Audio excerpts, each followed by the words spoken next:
Guys இந்த படத்துக்கு பார்த்தீங்கன்னா படம் ரிலீஸ் ஆகிறதுக்கு ஒரு 10 days முன்னாடி ஐமேக்ஸ் எக்ஸ்பீரியன்ஸில் பார்த்தே ஆகணும்னு சொல்லிட்டு நாங்கள் 2 பேரும் இல்லை, இவன் மொத்த காலில் நின்று இருந்தான், பார்க்க முடியல. படம் ரிலீஸ் ஆகி இப்போ ஒரு 4 நாள் இருக்குமா? இருடா, படம் ரிலீஸ் ஆகி ஒரு 4 நாள் பக்கத்தில் ஆச்சு. சரி, தேட்டர் எக்ஸ்பீரியன்ஸ்னாலும் மிஸ் பண்ணாமல் பார்க்கணும்னு சொல்லி தான் வந்திருக்கோம். அப்படி என்ன படம் வந்திருக்கோம்? தேட்டருக்கு வந்திருக்கோமா? அப்படி என்ன படம்னு பார்த்தீங்கன்னா பிரெடேட்டர் பேட்லேண்ட்ஸ் படத்தை வந்திருக்கோம். அங்க போய் பார்த்துட்டு வரலாம். நாங்க மட்டும் தான் பார்க்க போறோம். பயங்கரமா என்ஜாய் பண்ண போறோம். படுத்துட்டே பார்க்கலாம்.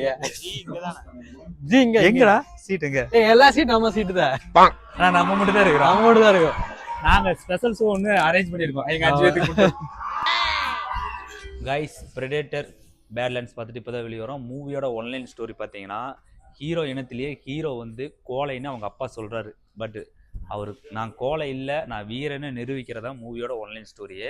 படத்தோட மிகப்பெரிய ப்ளஸ் என்னன்னு கேட்டிங்கன்னா விஎஃப்எக்ஸ் தான். பிரித்து மேய்ஞ்சிருந்தாங்க. படம் ஃபுல்லாகவே ராவாக தான் இருக்கும்.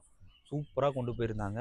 ஓவராலாக பார்த்தீங்கன்னா தேட்டர் எக்ஸ்பீரியன்ஸில் பார்க்க வேண்டிய படம். மிஸ்டர் டி சொன்ன மாதிரி படம் வேற லெவலில் இருக்கு. என்ன ஓவா அப்படிதான் சொன்னார் தானே? அப்படிதான் சொன்னாரா? ஸோ நீங்கள் ஒன்றும் படம் பார்க்காம இருந்தீங்கன்னா நியர்பை தேட்டரில் போய் படத்தை பாருங்கள். ஸோ இந்த மாதிரி மூவி ரிவ்யூஸ்க்கு மறக்காமல் சினிமா லைஃப் ஸ்டைல் பேஜை ஃபாலோ சப்ஸ்கிரைப் பண்ணிக்கோங்க. Tata, bye bye.